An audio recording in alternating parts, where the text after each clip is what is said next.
আসসালামু আলাইকুম প্রিয় দর্শক, আজকে আমি একটি ভর্তার রেসিপি দেখাবো। তো আপনারা দেখতেই পাচ্ছেন, প্রথমে আমি মরিচগুলোকে টেলে নিলাম। তারপরে আমি চাপা শুটকিগুলোকেও হালকা তেলে ভেজে নিলাম, ভালো মতো একটু কড়া করে ভেজে নিলাম। তারপরে আমি এখানে পেঁয়াজ কেটে রেখেছি, ধনিয়া পাতা, কাঁচামরিচ যেটা তেলে রেখেছিলাম এবং ভর্তা। প্রথমেই আমি কাঁচামরিচগুলোকে বেটে নিচ্ছি। আপনারা চাইলে এটা ব্লেন্ডারেও করতে পারেন, কিন্তু শিলপাটায় বাটলে বেশি মজা হয়। তারপরে আমি শুটকিগুলো বেটে নিব। এরকম করে কাঁচা পেঁয়াজগুলোকেও আধা ভাঙা করে বেটে নিলাম।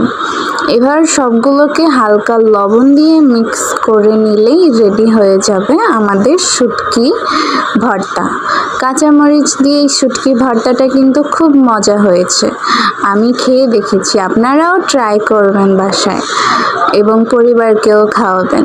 যখন আপনাদের মুখে স্বাদ চলে যাবে, তখন আপনারা এইভাবে ঘরে ভর্তা বানিয়ে গরম ভাতের সাথে পরিবারের স্বজনদেরকে দিতে পারেন। আল্লাহ হাফেজ।